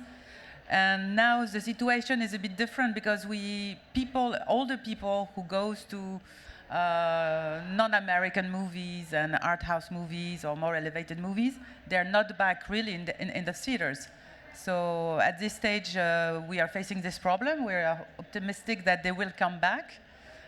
In some countries, there was still some restriction in cinemas until very lately. So now the only movies that really perform super well are those blockbusters for which the American studios are spending the same budget for marketing as they spend for the budgets of the movie. So it's really impossible to compete to that. Even if we produce in English, we will never be able to compete against that. But yes, in the future, my feeling is that there will be less movies, and it's a great opportunity for the European cinema, for local films. But exhibitors will need to do box office to survive. So what are the movies that will replace those American movies? That's the real question. That's the question. National movies, obviously. Yeah. What else can it be? Yeah, hopefully. Yeah. Yeah, well, we had, during the COVID, yes, we have 27% for the national movies in Estonia. The market share was enormous. And then last year it was 14, but it didn't drop. We expected it to drop to 7, perhaps under 10% for the market share but we are talking only national films. We add also European films. As you know, Estonia is doing really well with the distribution of the European films on our local market. But what was interesting that you are right, the elderly people dropped, but younger people who were able to pay more money for the ticket, they replaced the elderly section. So from the box office, we didn't lose much. So this, yeah, on the global box office, yes. Yes, we talk about the art house cinema only, so it's very interesting that actually it was replaced by the new audience, kind of, anyway, in Estonia. It was quite remarkable. Thanks for this good news. Mark, I see you active there. Yeah, no, just responding to that point, I think there are European movies that do very well. You know, we released Almodovar, Parallel Mothers, or Worst Person in the World, or The Father. There is a space if you have a singular, like a singular story quality film, and you work hard on making it a must-see. There is space for that. So I wouldn't be too, and I wouldn't do. Yes, you can do the big contrast between US and Europe, but things are also complex in our ecosystem, and I think saying, like it's good that there is more space for European films, but equally the TVOD platforms or the cinemas also need some of the content from studios, which also include films like Nomadland and stuff like that. So I think we need to have a balanced view on that, and I think there's really space for quality films to strive. I'm maybe a bit too optimistic, but I really think that. And just on the point of the gentleman from under the Milky Way about the Amazon stuff, again, it's true that there is a system whereby you earn a few cents per minute's watch or per hour watched or whatever, but equally the platform is also buying pay TV titles. They also do a lot of SVOD deals or whatever. So, the market is changing constantly, but it also brings a lot of opportunities to the industry. So I just wanted to mention that. But I understand that specific scheme seems a bit much. We tried it with 2 films, and then we chose not to do that anymore. But otherwise, they've been good at buying content as well. Yeah, and I would like also to add a point that I think that it's also very, very important to think about the circuit. Maybe these kind of movies, they don't need the same circuit as they have the big blockbusters movies. Maybe we can, for example, in Spain, it's growing a lot, the non-theatrical circuit. In Spain, for example, the cinematheques and the other screenings, they are like other kind of theaters, they are working in other ways of showing these films. Maybe the way of showing this film is not to have in a multiplex from Monday to Sunday with 3 screenings per day. Maybe we have to do a tour to find which is the way to make those films work. They are very different kind of films. They are one is a global audience, and maybe the other one is you have to work and to find this audience. So I think that it's also very, very important to think about the circuit that we are going to follow with this kind of art house film, as we say. Good point, and it confirms basically the question that we were starting with. The appetite of the audience, what do they want to see, and how can the audience be reached with which tools? And I think that when the stakeholders dialogue resumes after summer, there will be plenty of good ideas to be discussed. I don't know if there is any remark that from the European Commission side before. I think it's time to ask our executive director to close the conference. You can have the microphone, I think, is going. There were quite many ideas that were collected. We will leave it to the meetings that come. That's very well. I don't see any further hands up. Oh, short comment. Well, you were lucky. The microphone was there. When we are speaking about films, we're also speaking about financing. And when I'm looking at the spreadsheet of the 40 movies are produced, 75% of the income of those movies is coming from where? Theatrical. So it's very important not to shorten the window too much. There's a lot of money out there. So if you make movies that works in theatrical, the very fine financing that we get from Europe will be supported by a lot of money from ticket buying. Thank you. Thanks for that. And very telegraphic comment, 45 seconds for you. There is a microphone coming, and then we are, I think, ready to round up. Platform economy is working with billiard. Cinema is working with millions. So we have to compete with these people, and they can take the talents, they have the power, they have the money, and they have the audience. So we should not be selective, too selective, if we want to set up European challengers. and we need to, France has invented cinema, but the American people do more money with their invention than French studio. So we should learn from what works. I think there is plenty of stuff to learn from each other, and I'm sure that we will get the same kind of message from our executive director for the closing of the conference. So to wrap up briefly, I just want maybe to highlight one word that came often, and that is audience. I think that's what we're really talking about. I know there's also this big, big, big empty chair that is missing. It's very difficult to engage in the audience, and we know it's very difficult to also get the data that we need to see clearer. So this, I think, is a very important point that goes hand in hand with the key word for the observatory, which is transparency. We are here to make the audiovisual sector more transparent, but we can do only as good as those people who have the data and their willingness to share. Maybe then a little other remark, which is a sub-part of the audience, and that is the young audience. I don't know if the organizers of the Marché du Film have their spies today also here, but well, that's another market. And we have very few young audience sitting here, and that is the second generation of the observatory who is taking interest in the work of their parents. Maybe all of you can also do a share to help in there. Now, there are many other topics that we also have to look at, and it's really not easy to make the choices. I want to highlight to you that the observatory is having very soon a next conference on the 7th of June in Tallinn. And this will be really a sharper look at the world and the issues for the creative sector.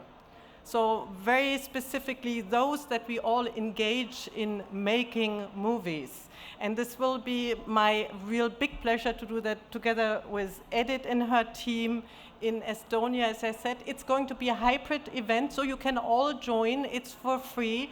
You have only to sign up at our website, then you will also be informed about the contact. It's really not complicated. And once you are on our website, you should really take a deeper look, because we have much more information, which our only goal is to share it with you, to make it as useful as possible to really promote this beautiful audiovisual sector. And if you want to talk to some of us, we are not all here for the end of the festival, but still a little bit. We have also a booth, which is to be found very close to the marina stage. It's H3 on the map, wrongfully indicated as H13. We have no issue with bad omens. We don't believe in that. I think 13 is also a very happy number. So with this, I would like to really thank the wonderful panel that we had. Really, you are so engaged. It feels that you live for what you do. Thank you for that. I think the moderators were just brilliant, as were the presentation, and you, dear audience, stay faithful to us. Come again. We should be here again next year. Thank you.